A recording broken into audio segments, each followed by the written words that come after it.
Daniel and the Lion's Den. That is the final story that we are going to examine in our series of childhood classics. And as we examine this story, the text is in Daniel chapter 6. We're gonna talk about a man who was of exceptional character, and somebody who was of exceptional character in the eyes of other people in the world, namely King Darius. I mean, he obviously had his enemies in this as well, but especially in the eyes of King Darius, you're dealing with somebody whose character was on very public display for somebody like him. And also see what it looks like for somebody in Daniel's position to stand firm in a hostile environment when there are people who were out to get him and to do him in a very fatal way. I mean, they were looking to kill Daniel. And if you know anything about Daniel and understand anything about Daniel and the kind of person that he was, you'd have to ask, why in the world would people want to kill him or to do away with him? And we'll talk about that and much more as we examine Daniel chapter 6. I hope you stay with us. My name is Steve Gill, and you're listening to Loving the Scriptures.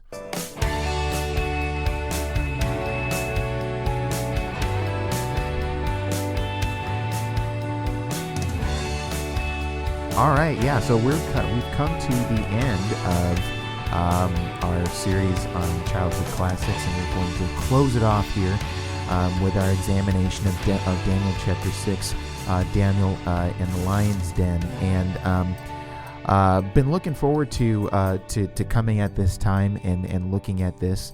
I think that just, one of the things that fascinates me about not just this story, but with Daniel in particular, in general, Daniel the man, is just how well put together he was spiritually.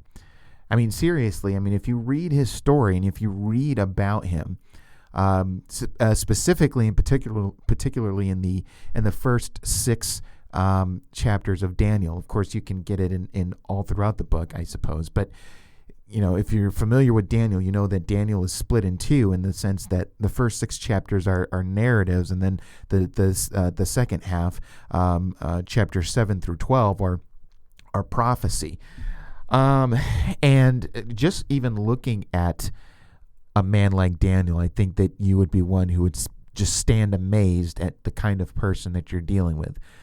And you get a sense of that right off the bat. I mean, in the very first chapter, and just reading how Daniel handles himself, somebody who is strong and intentional and passionate about his faith.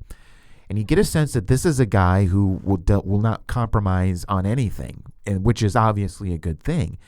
But he was able to face situations where he's asked to compromise on his deeply held beliefs. He's able to handle it in a way that doesn't stir the pot, and doesn't make further enemies of the people that he's dealing with, which I just think is amazing. And so just his way of dealing with people on the outside looking in. I mean, you have to remember, he's in Babylon. Daniel is a devout Jew, devout and devoted to following the one true God in an environment that's just filled with paganism. All right, there's no knowledge of the one true God. There's no worship of the one true God of people who are outside of the Israelite sphere. And so in that environment, it can seem pretty lonely. But there didn't seem to be any sort of lure or pull, for Daniel to kind of dabble in things of the Babylonian religious persuasion with the thought of, well, I can better reach these people this way if I acclimate myself to them and kind of syncretize myself with these people. Now, Daniel was one who recognized that as a follower of God, he was one who was set apart for God and for his purposes. And so Daniel was one who was able to, in the midst of the environment that he was in, display a sense of godliness in the midst of his environment that really, I think, just had a great positive effect on the people that he was around, especially especially for people who in higher forms of in higher areas of government. Now, obviously, as we're going to see in chapter 6, that it didn't mean that that spread to everybody. His way of life, his integrity, his righteousness, and everything rubbed people the wrong way. We're going to see that. But with people like Nebuchadnezzar, and even in our story today, as we see as it relates to his relationship with King Darius, the utmost respect that somebody like King Darius had, and the level of respect that he had, not just the fact that he had respect, but the level of respect that he had for Daniel, I think speaks to the kind of person that Daniel was. And that somebody like Daniel could really have a positive impact on somebody like King Darius. Okay, and we're gonna talk about that. We're gonna explore all of that. So, and again, just to be clear, I mean, you have somebody like King Darius who really, you get the sense he really loved Daniel, but then you have a lot of other people who didn't. What's the deal with all of that? Why would you have people with somebody as stellar and as solid as Daniel? It's almost kind of hard to believe. How is it that you could have somebody or a large group of people, as we're going to see, be against somebody like Daniel? It seemed like in our minds that it's sort of impossible. Well, we're going to talk about that a little bit too. So, our text is Daniel chapter 6. And so let's start out here by looking at we're just going to read these chunks at a time here. And we're going to cover the whole chapter in this episode, and I think we'll be able to do it in a reasonable amount of time here. But let's just start out by just reading sections of the text, and then going back and just kind of talking about what's going on, and just kind of seeing how this story unfolds. Okay, so we're in Daniel chapter 6 and starting in verse 1. And it says, "And it pleased Darius to set over the kingdom 120 satraps to be throughout the whole kingdom, and over them 3 high officials, of whom Daniel was one, to whom these satraps should give account, so that the king might suffer no loss. Then this Daniel became distinguished above all the other high officials and satraps, because an excellent spirit was in him. And the king planned to set him over the whole kingdom. Then the high officials and the satraps sought to find a ground for complaint against Daniel with regard to the kingdom, but they could find no ground for complaint or any fault, because he was faithful, and no error or fault was found in him. Then these men said, 'We shall not find any ground for complaint against this Daniel unless we find it in connection with the law of his God.'" Okay, now let's stop right there and let's consider what's going on here. So there you have sort of the setup that's going on here, and in that section of verses we see what I pointed out we were going to see before, just the exceptional character of a man like Daniel. But even before we get into that, we have the situation that's laid out here, because it says that the king set over the kingdom 120 satraps, and then it seems like is that over those 120. He assigned 3 administrators, over those 120, which, and these 3, they're called high officials. So these were men of authority to overlook these whole things having to do with these satraps. And so possibly what you had divided up there among the 120, and then among the 3, maybe each one had rule over 40 of those satraps. Possibly may have been how it would have been. I mean, we don't know specifically how that was set up, but I think that's kind of the layout that you have there. 120 satraps, and then and over them, verse 2. 3 high officials, of whom Daniel was one of those people. Okay, and then it says, to whom these satraps should give account, that the king might suffer no loss. Now, what's going on here, and what's the deal with all of this? What does it mean when it's talking about that the king might not suffer loss? Well, there's a very good possibility. a good possibility. I mean, and just as kind of, just kind of digging into the possibility of what most likely may have been happening during that time, and was probably happening during that time. The suffering of loss, in all likelihood, had to do with revenue.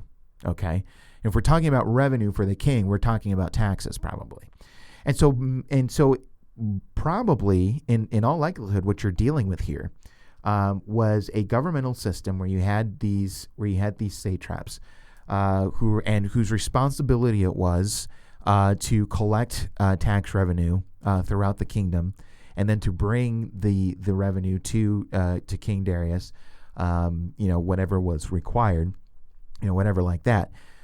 And the suffering of loss would be in the administration of all of this whole thing of collecting taxes.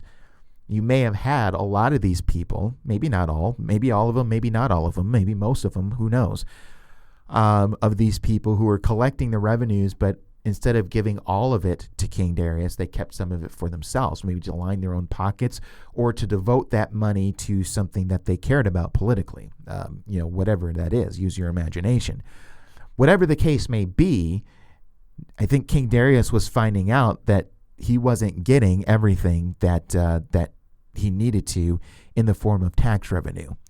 And so in assigning these 120 satraps, he also assigned 3 different high officials over these people to overlook them. And their purpose was to make sure that there was no suffering of loss. So it was kind of a form of checks and balances in some sense, so to speak. Kind of in a different form and in a different format. But I mean, basically what you had was these 3 administrators to kind of were responsible of gaining accounts from these satraps so that they can make sure that everything that was due to the king was being given to the king, and not anything being held back for any sort of political purposes or even for any personal sort of things as well. And so I think that's what you have going on here. And so, it's what you I think what you also have in this, because one of the things that you see in this whole story is that everybody of this whole governmental system is against Daniel.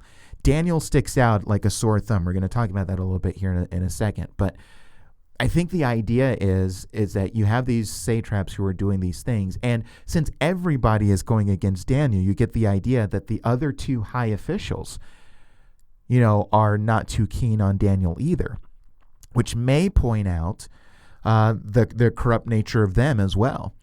And maybe what you would have had, and again, some of this is speculation because it's not spelled out in the text, but what you may have had, even with that, if you have these other 2 high officials who are against Daniel, you may have had it where these satraps kind of had these other 2 of high officials on the take, so to speak, who were, for a sum of money that they received, may have looked the other way so that these satraps could continue to do whatever it is that they were doing. Okay.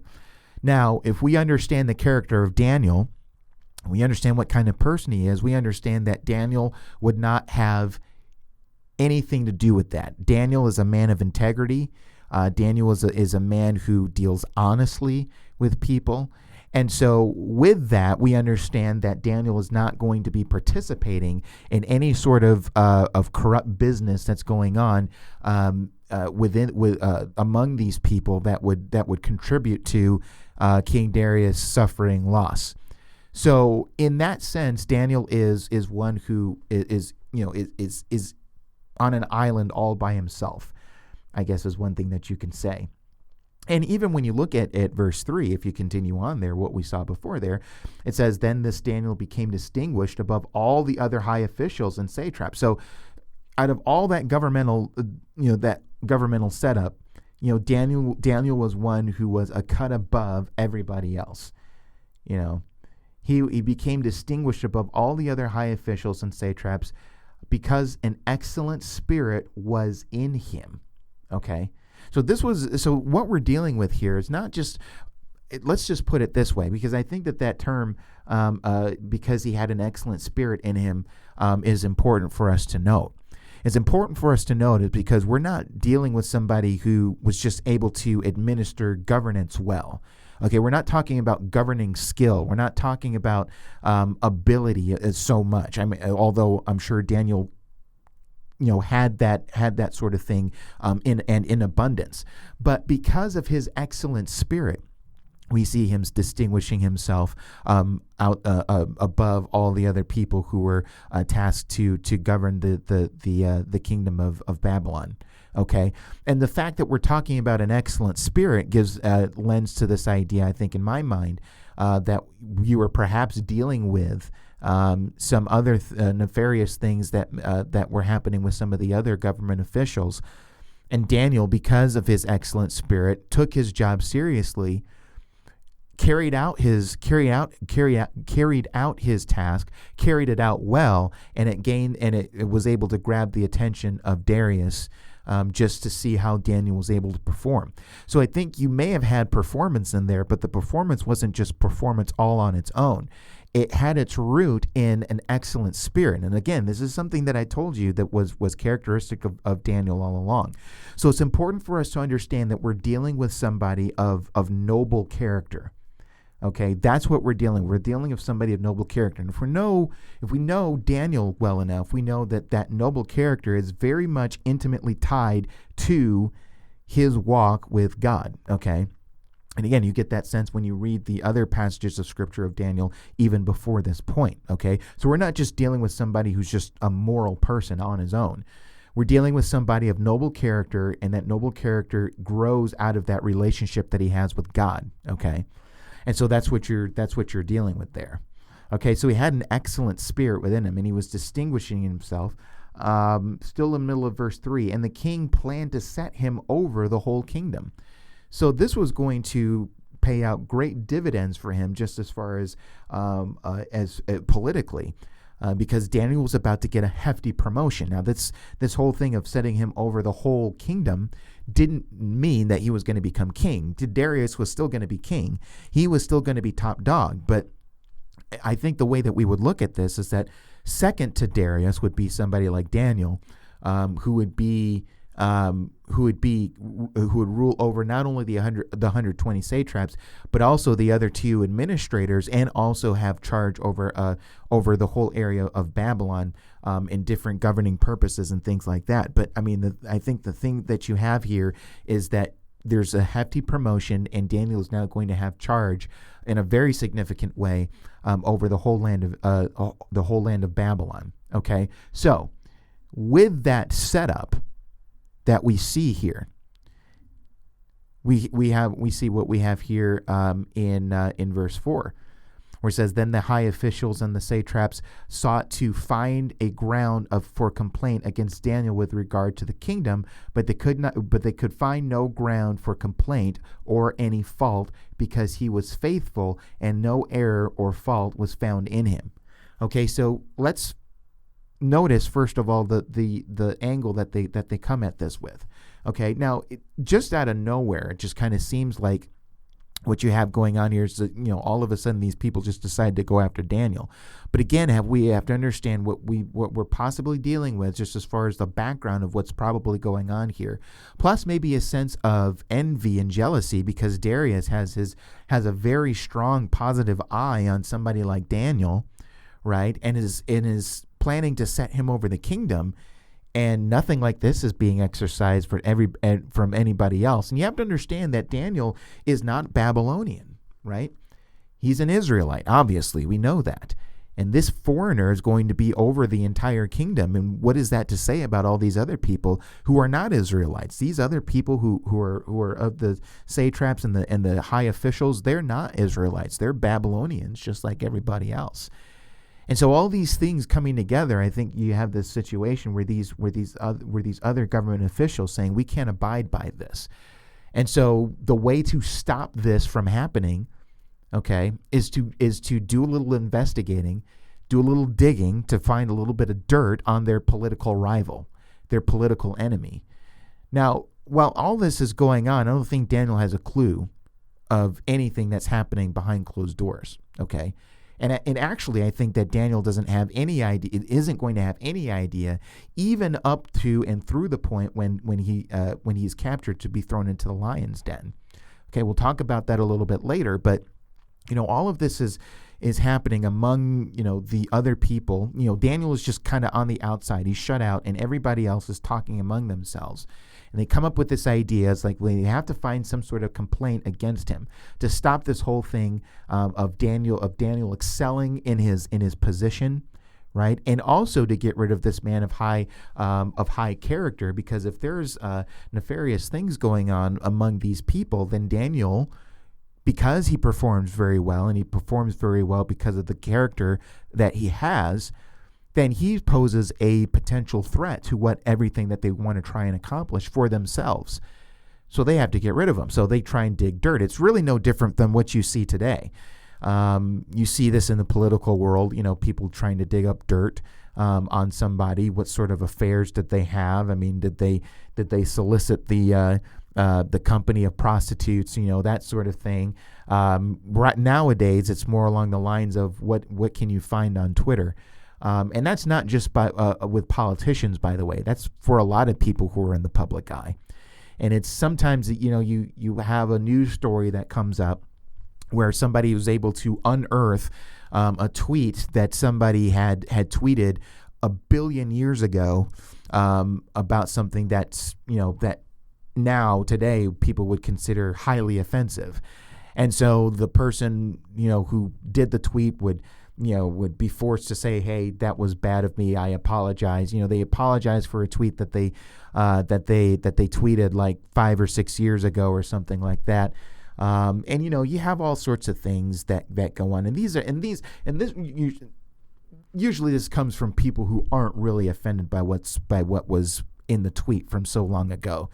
Really, this kind of makes me think, because in Daniel here, at least you have motives of what's going on. So nowadays, in today's world, even outside of the political sphere, I'm not really sure what people's motives are for digging up dirt on people, other than to just, without reason, try and ruin people's lives, which is kind of a jerky thing to do, but it's something that actually does happen. Even for people who are trying to do good things, you have somebody who says, well, let's look into their records, see what's going on. They find something that will spark outrage, and then they put it out there and say, hey, look what this person said so many years ago. And so, it's just we live in a very nasty world, ladies and gentlemen, a very, very nasty world.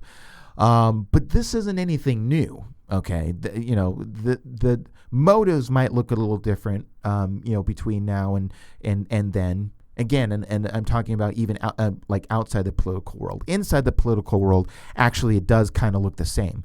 You dig up dirt against your political opponent to see if it'll do them in, so that they can elevate them to a position of power or a seat in government, or so forth and so on. And so that's what you have here: people trying to dig up dirt on Daniel. So what they're trying to do, they sought to find a ground for complaint against Daniel with regard to the kingdom. And I think the idea is that they were trying to look for any sort of political scandal. Okay, that's really what it came to. Now, some of that might mingle with the personal as well, trying to find some sort of personal foibles that would bring scandal to the whole kingdom. Either way you look at this, though, I mean, they're looking at something where, they're looking for some sort of performance issue or some sort of personal character issue that they could use against Daniel, bring before the king, and say, this is the kind of guy you're dealing with. You don't want this kind of guy working with you within the kingdom, right? And this isn't somebody that you'd want to elevate to a position of high governance.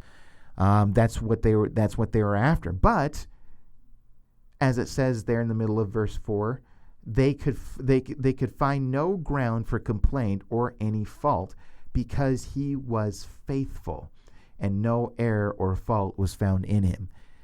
And that's really what we're dealing with here is Daniel's blamelessness. We're not dealing with somebody who's sinless, right? Everybody's a sinner, including Daniel. And Daniel himself, if you were to ask him back at that time, he would acknowledge that.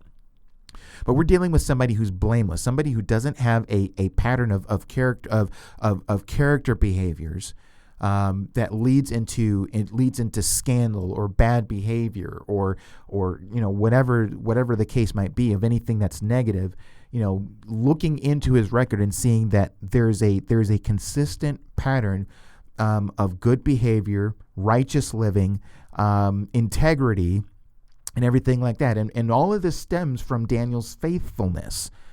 Okay, and I think you can maybe even look at that faithfulness in dual ways. Faithfulness to his duty to King Darius, which, by the way, notice that in Daniel we're dealing with somebody who as a believer in the one true God, does not have any hesitancy of working in a government where no knowledge of God exists, and where there's a ton of pagan thought and religion around him. Okay.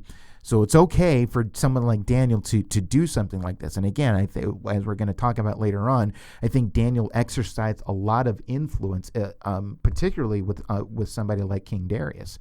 Okay, so I think somebody like Daniel was faithful to Darius, was wanting to honor Darius in acting honorably, to somebody like him. I think that says something to us, that even when we're in our workplaces, even if we're dealing with people who are out and out unbelievers, atheists, maybe people of different religions, it is incumbent upon all of us to still work as if we're working unto the Lord, in a way that also honors our bosses as well, when we're out in the working world. That's was something that Daniel did. But I think also on the other hand of this, is we're dealing with somebody who was faithful to God. And I think that's where Daniel's priority was.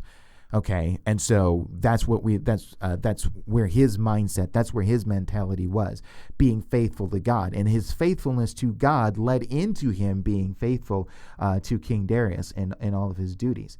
So again, we're exposed to the exceptional character of Daniel, because we have his political enemies scrounging around trying to find things. They don't find him sleeping around with prostitutes. They don't see him, having any sort of scandalous behaviors of his own.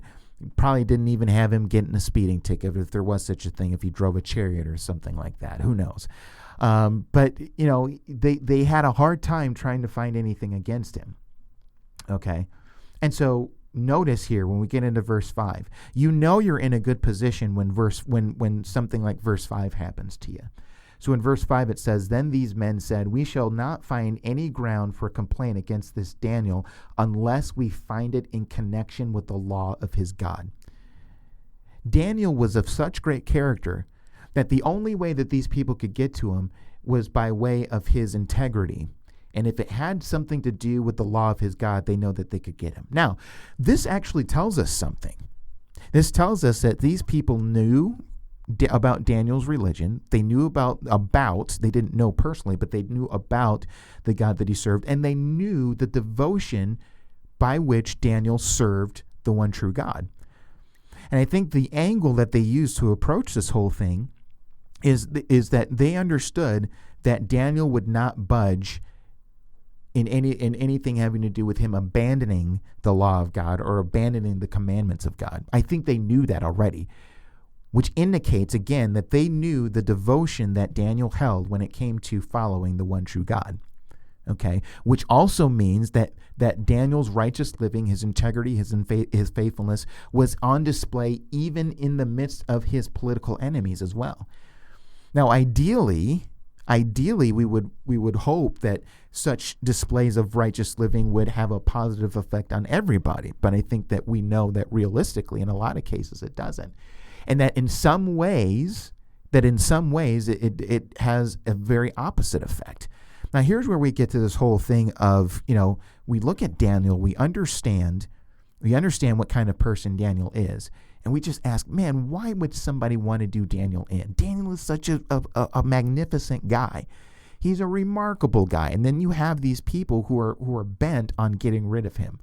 Granted, it might be for greedy purposes. It might be for purposes of power. But how could one do something like this to Daniel? How could somebody have so much against Daniel, somebody of great integrity? And I think one of the things that you're dealing with here, I'm going to use New Testament terms, but it's by no means a New Testament concept.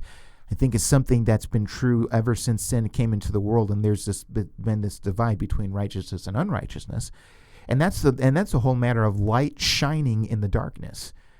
Okay, Daniel was a man of light. It's just interesting because at our church, our pastor is preaching through Ephesians, and we've come to that point of Ephesians chapter 5 of living as children of light, and not participating in the unfruitful deeds of darkness, but rather exposing those deeds. Okay, and I think that in some measure that's what you're dealing with here in Daniel chapter 6, because of Daniel's high integrity and the way that he lives. Okay. It shines a light. His light is shining in a dark place. And in that dark place, and that light is shining, and it's exposing the dark deeds of these people, the dark hearts that exist with these people. Now, some people respond positively to the light, but there are some people who don't. Okay, and these government officials would be an example of those who don't. And they don't want that light shining in their lives. They want to scurry back into the darkness, kind of along the same lines of what Jesus said in John chapter 3, that people don't want to be exposed to the light, lest their deeds be exposed, right?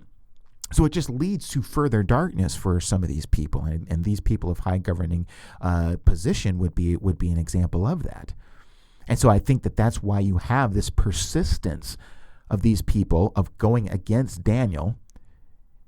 And even when they try and dig up dirt on this guy and say, man, we can't find anything against this guy. You know what? This guy's too good of a person. Let's just back off. It would be totally wrong of us to do anything to this guy. No, they persist in what they do. And so the only way that they can get to this guy, if it has to do something with the law of his God, which speaks to the devotion that they knew that Daniel had regarding the law of his God. And so as we consider that, just think about us in that position. Do you think that people can say of us that we have such high moral integrity that if anybody around us, whether at work or wherever else, wanted to get to us, that the only way that they could do it would be because of something having to do with our religion? Is that the only recourse that they could take? Okay. And when we're talking about high integrity, we're not just talking about conduct and behavior in the midst of other people, when other people are around us, but we're talking about things that happen when we're by ourselves as well. I mean, if we're just dealing with stuff that's just out in the open, we wouldn't have to worry about what we see here with people, with these guys trying to dig deeper and trying to find some form of complaint. The matter is they're trying to dig up something that they think is hidden, that might be hidden. And after looking at all the quote-unquote hidden places, they realize that they can't get to Daniel because there's no hidden scandal on the horizon in his life. So we're not just talking about outward public conduct, good conduct in front of people, but even in areas that people would consider as hidden, where conduct may not be as easily found, where we can easily be somebody else behind closed doors. And that sort of thing. So that's what they were dealing with in a person like Daniel. But now as we consider, let's look at verses 6 and following here. It says, then these high officials and satraps came by agreement to the king and said to him, O King Darius, live forever. All the officials of the kingdom, the prefects and the satraps, the counselors and the governors are agreed that the king should establish an ordinance and enforce an injunction that whoever makes a petition to any god or man for 30 days, except to you, O king, shall be cast into the den of lions. Now, O king, establish the injunction and sign the document so that it cannot be changed according to the law of the Medes and the Persians, which cannot be revoked. Therefore, King Darius signed the document and injunction. Okay, so that was their plan. This is how they were going to get them. They were going to create a situation where it would force Daniel by law to not pray to his God and would have to pray to King Darius. Okay. Now, again, I think that they know that Daniel is not going to be okay with this. And speaking of that, we get the sense that in all senses that They know that Daniel isn't going to be okay with this, because they come and they lie to the king. They come with all of these different government officials and they say, we all are in agreement on this. When that's not the case, because Daniel wouldn't be in agreement of this. And Daniel probably has no idea that any of this is even going on against him. And by the way, just a quick note, this just came to mind, is that by this time in the story of Daniel, what we're dealing with is somebody who is an old man. At the beginning of the book, he's a young man, and just based on historical record of when we know who came to power and whenever like that, by the time we were here in Daniel chapter 6, we know that that Daniel is an old man. He's probably pushing close to 90 years old. So we have long years of faithfulness in the record of Daniel, and that faithfulness and that integrity is still intact. Okay, so really think about this. Because Daniel isn't this whole thing at the beginning of Daniel being in high governing position or some sort of position in government isn't something that's new to him. We see that all the way back in chapter 2. So for long periods of time, if we're thinking about somebody who's trying to dig up dirt on somebody, they've got a lot of years to work with as far as trying to find something, and they don't find anything. And so, with this close to 90-year-old man, they don't find anything. But anyway, that just came to mind. I felt I needed to insert that in. But so they pretty much proposed this idea to King Darius and say, we want to set up a month, King Darius month. I mean, they didn't call it that, obviously, but I mean, essentially it's kind of what this is. It says where nobody is able to pray to any of their gods, which gives you the idea of the polytheistic environment in which they were in which they existed. There were many people who had different gods that they worshipped. But these people are saying, we propose that nobody gives any sort of petition to any of their gods except to you for 30 days. Okay, 30 days is it. And so, we understand the unbelieving nature of Darius in the sense that he's okay with this. I mean, if you're a pagan living in that land, why wouldn't you be okay with this? You're like, yeah, well, if you have 30 days of people honoring me and that sort of thing, well, then let's go for it then. So he agrees with that idea. Now, the special note is verse 8, where it says, now, O king, establish the injunction and sign the document so that it cannot be changed according to the law of the Medes and Persians, which cannot be revoked. And this whole thing is that it cannot be revoked, and it's all according to the Medes and Persians. In that culture, the king was thought to be an infallible person. Okay, so for this whole thing to not be revoked is pretty important, because if it were revoked at some point, that would be an admission that the king is indeed a fallible person. And so, to seal this whole thing with this cannot be revoked was designed to maintain this myth. That's what it really is. This myth that the king is an infallible person. So when he signs into law, pretty much any sort of injunction, it's a right injunction. It's not wrong, because when the king does it, then it's coming from an infallible person. That's the idea that you have there. And so they were able to get Darius to agree with that. Now, of course, Darius doesn't know either that this is something that's designed to go against Daniel, right? And so when you get to verse 10, it says, when Daniel knew that the document had been signed, he went to his house, where he had windows in his upper chamber open toward Jerusalem. He got down on his knees 3 times a day and prayed and gave thanks before his God, as he had done previously. Then these men came by agreement and found Daniel making petition and plea before his God. Okay, so their mission is successful. Everything is unfolding exactly how they anticipated that it would. You kind of have this idea that they set up a little bit of reconnaissance outside of his house to kind of catch him in the act of him doing what they knew that he was going to do. Now, there's been discussion of this whole thing of Daniel. It's like, what was Daniel's whole thing of this? Was he trying to make a statement? Why didn't he do something different? Why didn't he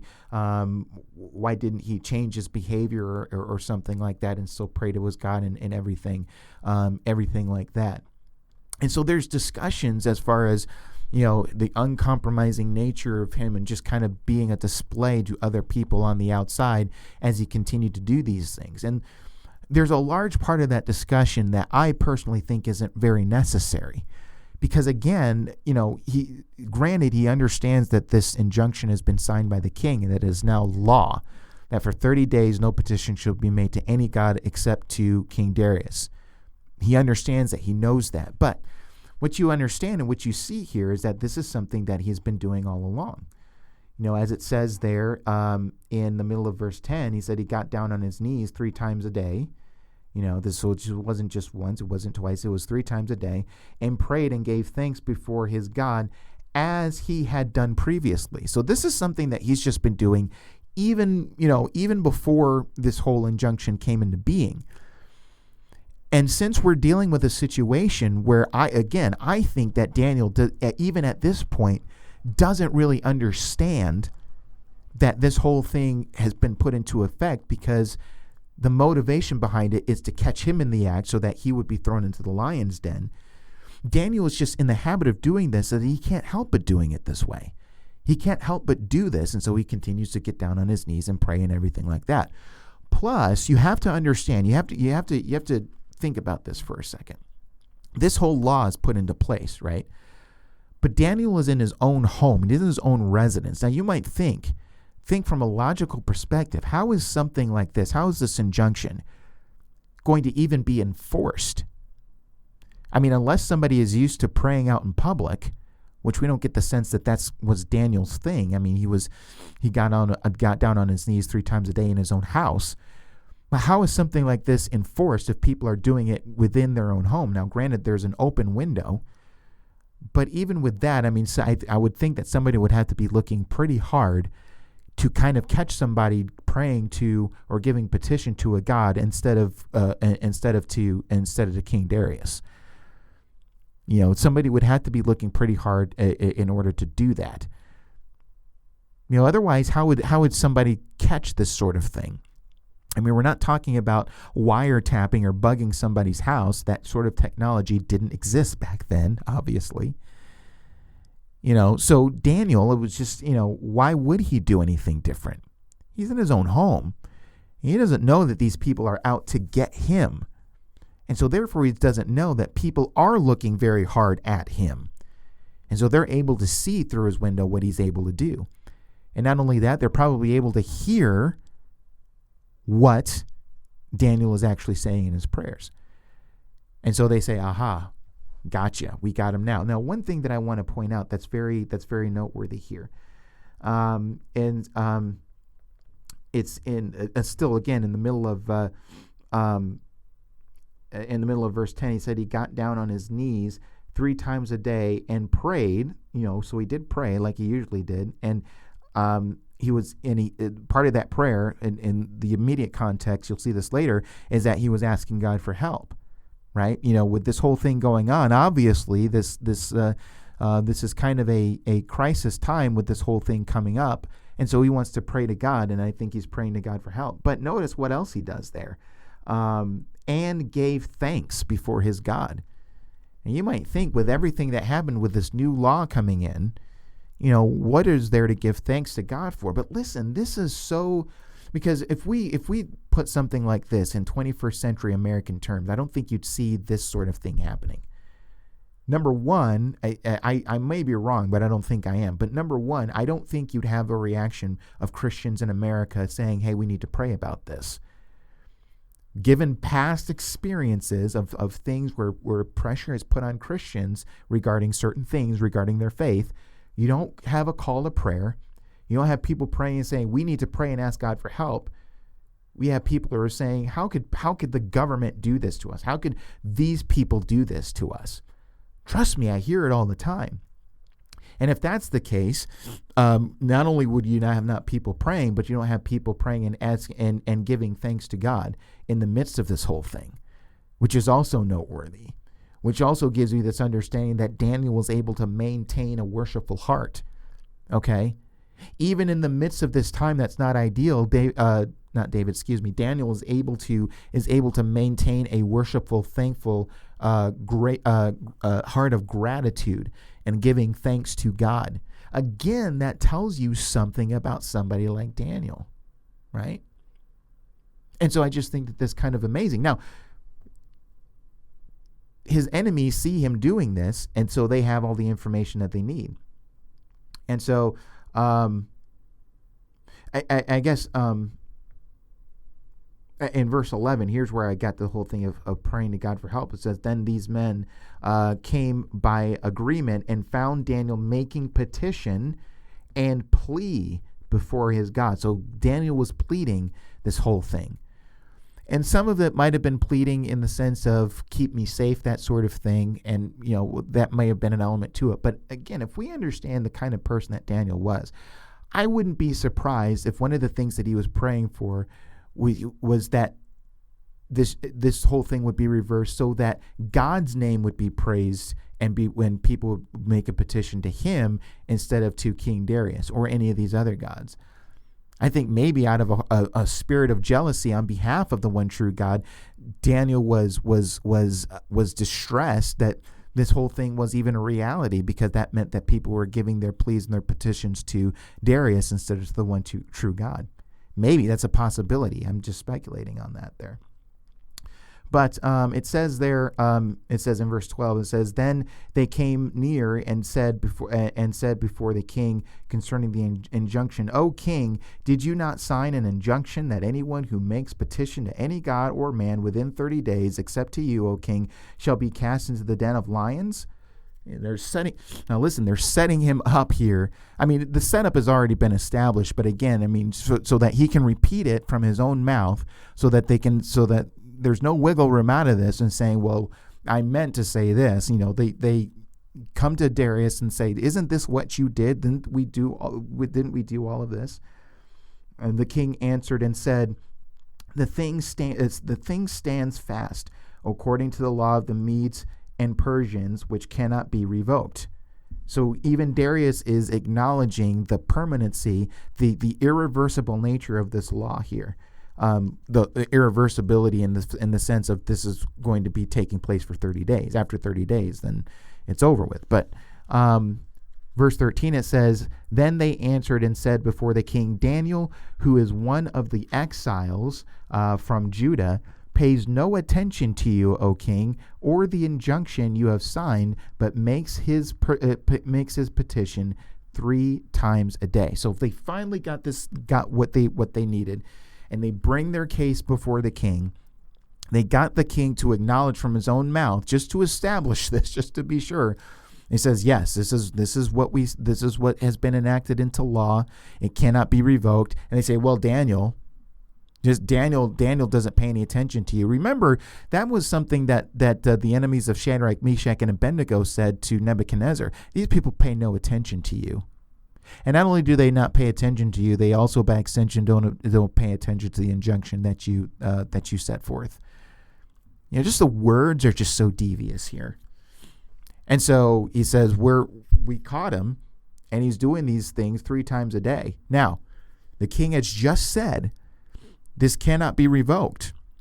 So he knows that the consequences of not following through on this is that the offender be thrown into the lion's den. So Darius is trapped. Well, he was trapped even before this, but he's just now realizing this now. As in verse 14 it says, Then the king, when he heard these words, was much distressed and set his mind to deliver Daniel. And he labored till the sun went down to rescue him. Then these men came by agreement to the king and said to the king, Know, O king, that it is a law of the Medes and Persians that no injunction or ordinance that the king establishes can be changed. So again, I'm really just floored by the attitude of King Darius as it relates to his attitude towards Daniel. This is a guy who really, really, really respected Daniel.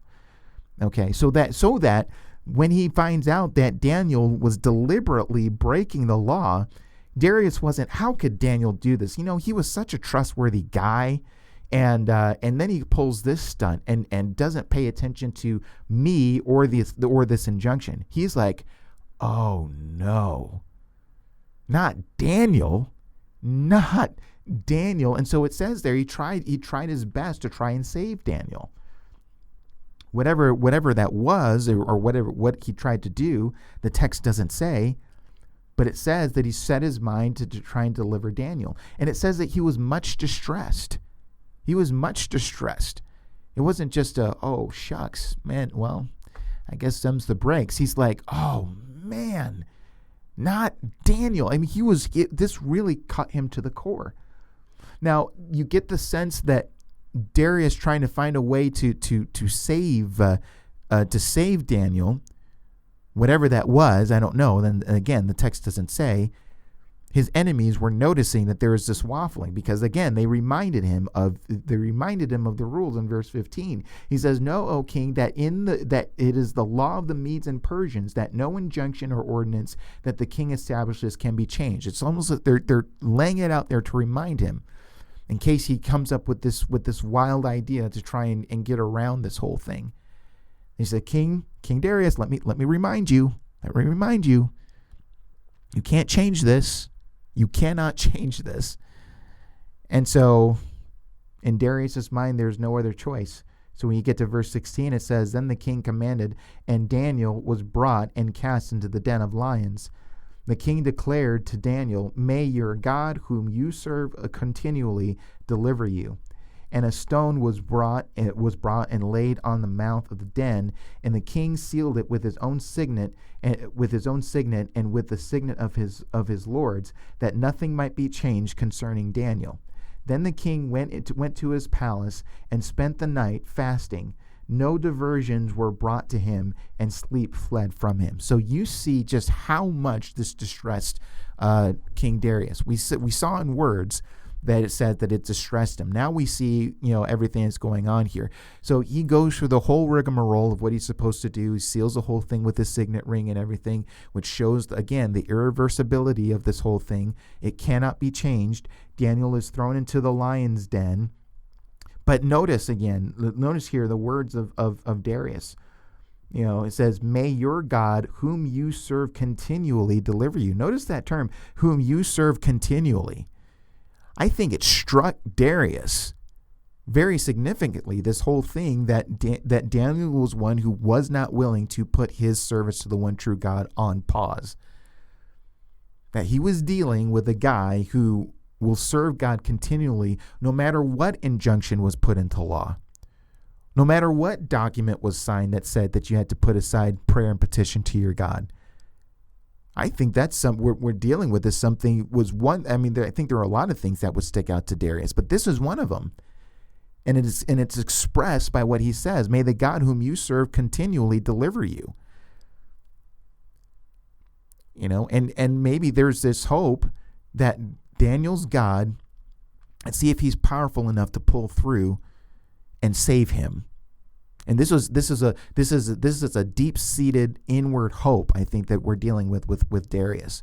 He's hoping so much that this God that Daniel serves would be able to deliver him. But notice there, he goes back to the palace, and he's just so distressed by this. Again, I'm just amazed at how much of an impact somebody like Daniel had on the king, to the point where the king is just so distressed that he doesn't have any diversion, which I think is another way of saying there's no entertainment brought into him, whether that was music, dancers, or something like that. He fasted, which I don't think we take that necessarily in a religious sense. Fasting can just mean withholding yourself from food because of the distress. And if somebody is distressed enough, they don't even want to eat. They're not even hungry, and that sort of thing. So that's what you're dealing with. And he couldn't sleep. So this whole thing got Darius in a inward tizzy. And he's not able to sleep or anything like that. And so notice, at the first crack of dawn is where we see Darius bolting out here. Now I think it's noteworthy in and of itself that Darius, as we're going to see here, actually goes out to the den. I mean, you might think, Daniel is put into the lion's den, and that's it for him. Because the way things worked with lions' dens and things like that, if you fed somebody to the lions were intentionally starved. so that when they put somebody in there, there's going to be no hesitation from those lions to rip open that person and start eating them.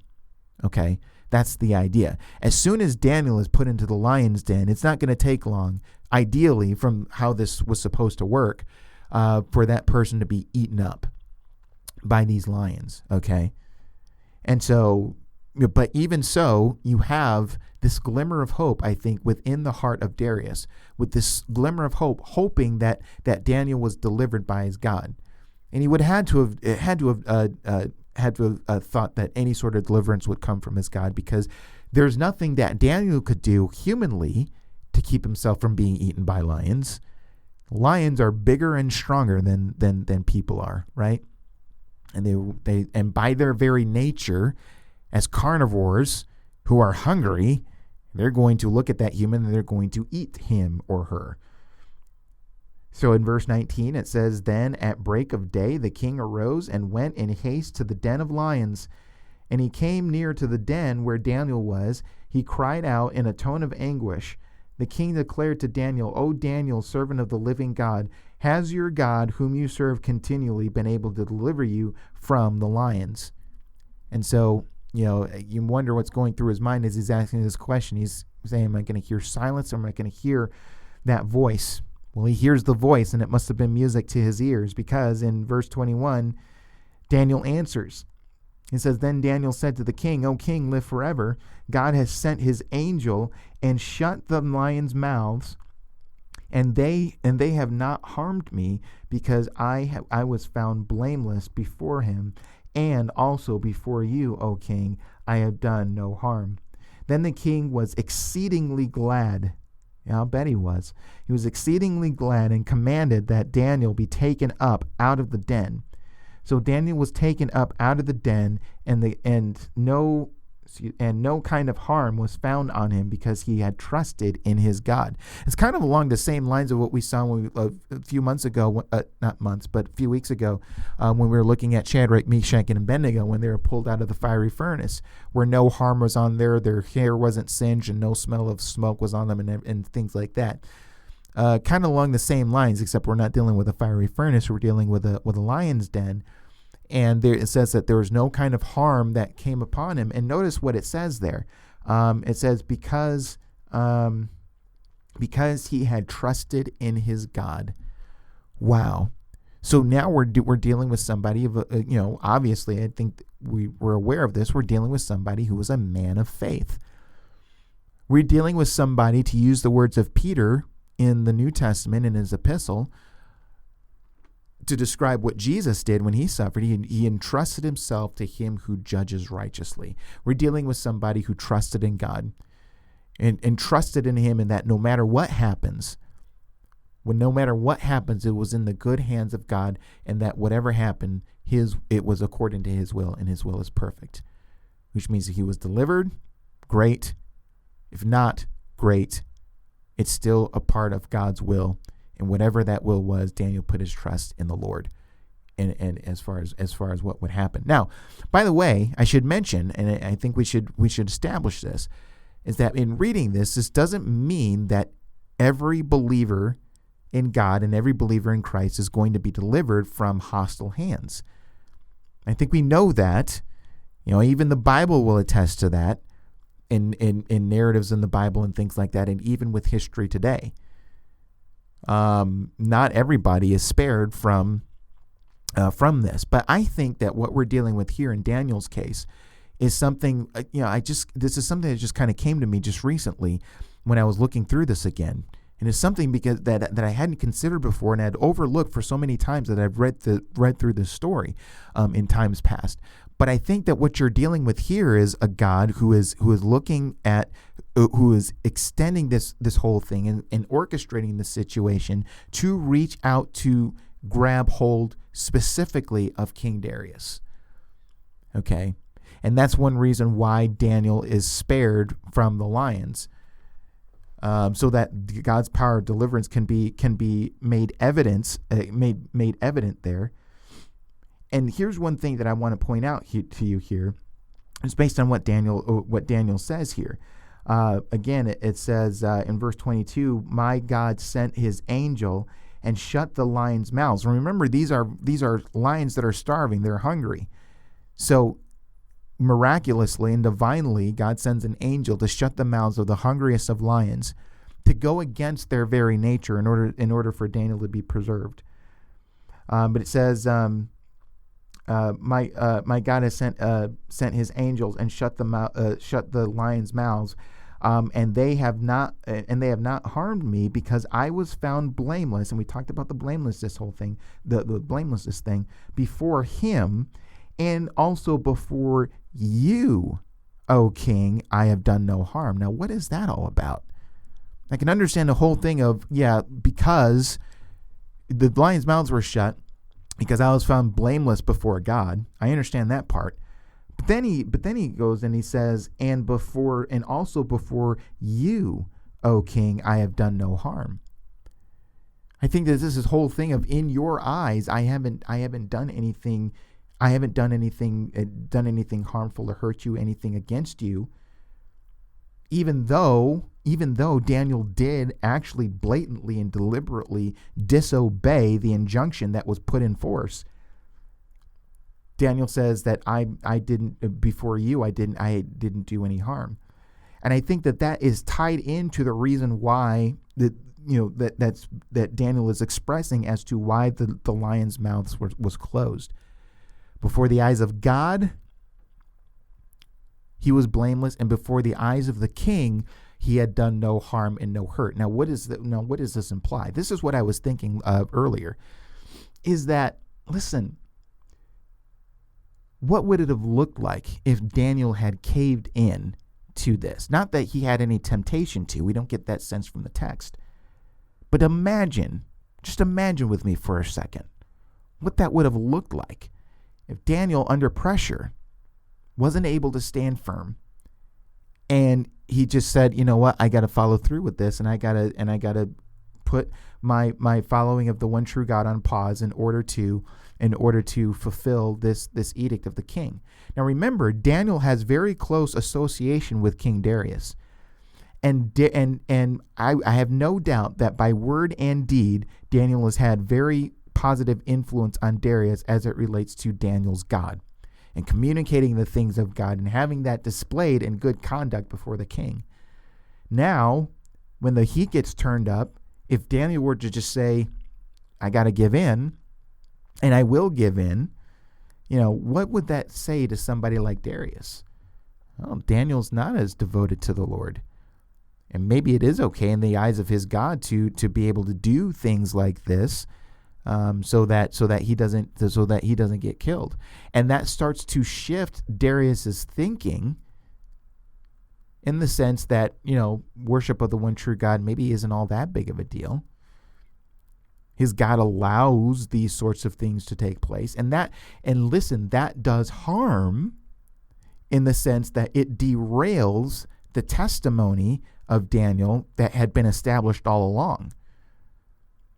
The faithfulness to God, everything that he says having to do with his God, is now contradicted by what he does, by what he would do if he gave into this whole thing.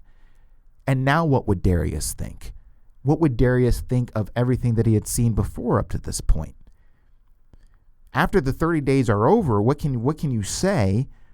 What can you say to Darius about the one true God? Well, he's the only God and he's the only one to be worshipped. Well, wait a minute. Didn't you follow through with the injunction during those 30 days that nobody could give petition to any God except to me? I'm confused now. What's going on here? But now you have Daniel, who deliberately goes against the highest dog of the land. And again, that's one of the things that stuck out in Darius's mind. He says, may the God whom you serve continually deliver you. And I think that that's what you're dealing with there. There's that recognition. And in doing what Daniel did, it not only didn't bring harm to Darius, but it also did a lot to boost Daniel's testimony and the testimony of his God. Because again, God came through, he shut the mouths of the hungriest of lions, and so now you have God on display. Darius sees it, And so what does that say? What does that say? It says a whole lot, I think. And so I think that that's what you're dealing with there. And so then when you get to verse 23 and following, it says, then the king was, okay, I'm sorry. No, I read that already. In verse 24, it says, and the king commanded, and those men who had maliciously accused Daniel were brought and cast into the den of lions, they, their children, and their wives. And before they reached the bottom of the den, the lions overpowered them and broke all their bones in pieces. So there you get a sense of the divine nature of this whole thing. The hungriest of lions. What would we say? How else can anybody explain what goes on here? Why didn't the lions eat Daniel? Oh, we don't like Daniels. They don't taste good. No, that's not it. So the lions don't eat Daniel, but then when his enemies are thrown in there, without hesitation, the mouths of these lions are suddenly open, and they ravage these people, and they devour them, and they overpower them, and broke all their bones, right? And it says, and before they reached the bottom of the den. Which, the idea is that this is sort of an underground sort of thing, is kind of, I think, how this was set up. And so these people were lowered down by rope or some sort of instrument into the lion's den. So before they reached the bottom, I think, the idea that you get is that once they were within the lion's reach, the lions just go at them, and before they even touch the ground, the lions are already ripping them up and breaking their bones and all that sort of thing. I would not have liked to have been there to witness that. Yes, they're the enemies of God and the enemies of Daniel, but I wouldn't want to watch that happen. A very gruesome sort of thing, to be sure. But there you see the divine nature of all of this, because the lions' mouths were closed when Daniel was actually in the lion's den, and then with his enemies, before they even reach the ground, the lions go ahead and they do their business. Why? Because God opened the mouths of the lions again. Okay. And so what the trap that was set for Daniel is now heaped up on the enemies on the heads of their enemies, and so they are no more. And so again, listen, Darius sees all of this. I don't think that we can look at this and think that any of this escaped Darius's notice. So they don't eat Daniel, but then when I give the orders to throw the enemies over into the lion's den, the lions do that. Oh, well, I think, so all of this is building up to speak powerful words about the one true God. And I think that it totally has an effect on him. Listen to how this concludes here. In verse 25, it says, then King Darius wrote to all the peoples, nations, and languages that dwell in all the earth, peace be multiplied to you. I make a decree that in all my royal dominion people are to tremble and fear before the God of Daniel. Now, let me just pause here and say, remember, when all of this was put into effect, the edict and the injunction that was put into effect, remember that it was something that couldn't be revoked. And to go against that and to make a change would be to make an admission that the king is fallible. Now, what's Darius doing here? He's reversing things. And what's that mean? He's identifying himself as somebody who's fallible. I was wrong about this whole thing, he says. And he's willing to publicly do that. That's how much of a change that we see in somebody like Darius. We don't see him starting to make excuses, trying to rationalize and say, oh, well, I know that this happened, but we can explain it this way, and this way. Now, what I think that we're seeing with somebody like Darius, we're seeing somebody who's totally on board with Daniel's God. Personally, and he wants to see that with everybody else in the nation of Babylon, and so he does this decree, and the decree and he says that in all the royal dominion people are to tremble and fear before the God of Daniel. Now listen to these words here that he says: for he is the living God, enduring forever. His kingdom shall never be destroyed, and his dominion shall be to the end. He delivers and rescues. He works signs and wonders in heaven and on earth. He who has saved Daniel from the power of the lions. And then in verse 28 it says, so this Daniel prospered during the reign of Darius and in the reign of Cyrus the Persian. So things work out for Daniel, as you see there in verse 28. But did you see what the words that were said by Darius there in the conclusion of this story? Where did he get that language from? I think he got that from Daniel and just spending so much time with Daniel. And now, having seen everything that he saw, now you have somebody, like I said before, he's totally on board with the one true God. And now he's reciting and repeating things that he's probably heard Daniel say about his God. And that is a demonstration, I think, not only of everything that he's picked up from the positive influence that Daniel's had, but again, we're dealing with somebody, in addition to that, along with that, we're dealing with somebody who now acknowledges that he is fully on board with the one true God. Which means, in this Old Testament sense, I think that what you're dealing with here is somebody who became saved. I'm pretty confident that when we get to heaven, we're going to see King Darius there. So there again, you see, and it's very amazing. You see this with Darius. You've seen the wonderful thing with this with Darius. You've seen this a couple of chapters before with Nebuchadnezzar. And Nebuchadnezzar, remember how I described him? He was a loose cannon, and God was even able to get to him. So it's just amazing how God uses somebody like Daniel and godly people in order to draw people into the knowledge of the one true God. Now listen, you may be dealing with people who you're trying to reach, and it seems to be slow in coming for them, of just the light bulb flicking on. Don't be discouraged. I mean, as you continue to interact with and associate with these people, maybe some of these people are friends, or maybe they're close family members, coworkers, or whatever. But there's a trail of influence, I think, just like with Daniel, that I think that is evident in a lot of the relationships that you might be a part of, that are working wonders, and God is using that to work in the hearts and the lives of other people. And as you have opportunity to talk about the things of God, to talk about spiritual things, to share the gospel with them, all these links in the chain may lead up to somebody actually coming to that point of repentance and accepting Christ as Lord and Savior. But it's important also to take into account the fact that your life, living a life of good conduct, of integrity, righteousness, faithfulness, just as we saw with Daniel, is also important as well. And I just want to say that and repeat that, because I come across some people who feel like they need to walk the line where, we want to dabble in some of these things because we want to identify more with the people that we're trying to reach. And some of the things that they're dabbling in are things that might not be all that good or wholesome.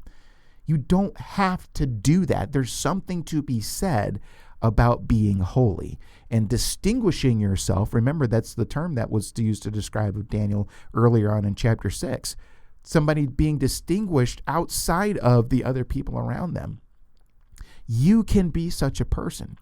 You don't have to do or say things or compromise things that would compromise your testimony, all for the sake of, I want to be able to better identify with the people that I'm trying to reach. That actually shows a lack of faith in God's ability to be able to take your holy conduct and use it for good to draw people closer to salvation rather than driving them further away from it.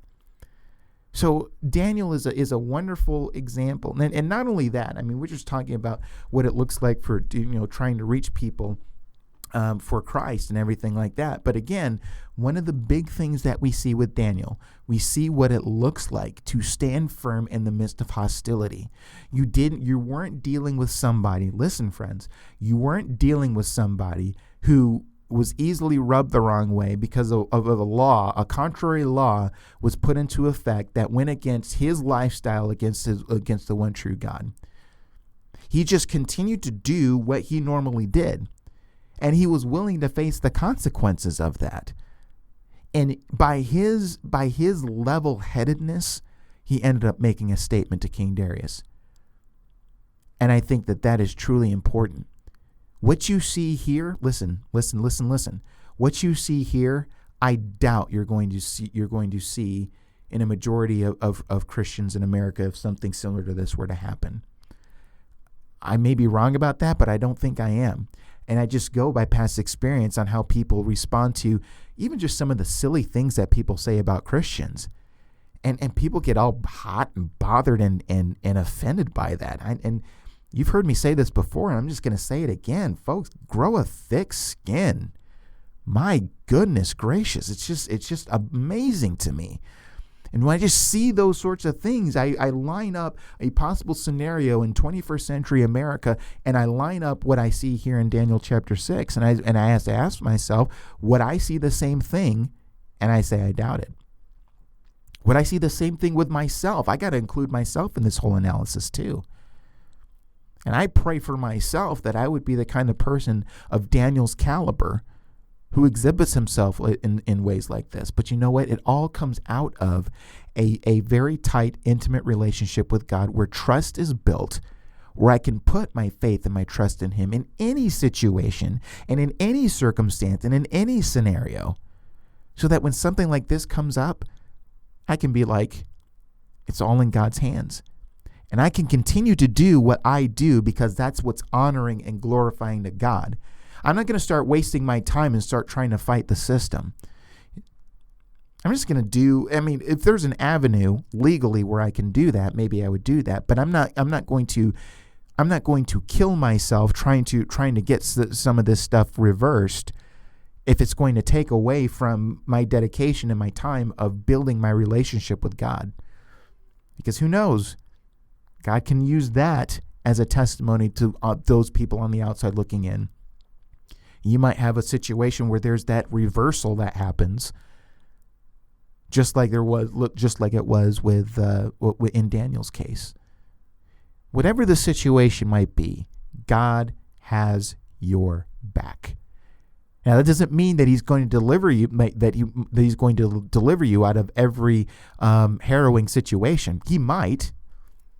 But again, I want to make sure that you understand that that's not a guarantee. But no matter the case, whatever the case, whether He does or He doesn't, everything is in His hands. So there's nothing that's going to happen that's outside of anything that He's already ordained. And for that, we can have great comfort. Okay. So I went a little bit longer than I anticipated that I would go, but I think that's good. I think it's good for us to have gone over that and just kind of discuss that a little bit. And I hope that you take those things to heart, and that you really meditate on Scripture that we've looked at today.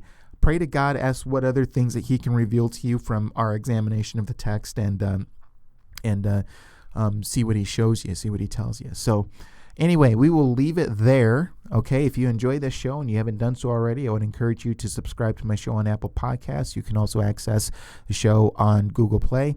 Also, follow Loving the Scriptures on Twitter. The handle is @LTScripts. That's LTSCRIPTS, which stands for Loving the Scriptures. All right. Next time, what we're going to do is we're going to talk about things as we prepare our hearts and minds for Christmas. So we'll take next week to do that, and it should be a good time. Again, just exploring God's Word as it relates to that. Okay, well, great. I enjoyed my time here, as I always do. My name is Steve Gill, and I will see you right back here next time. Bye now.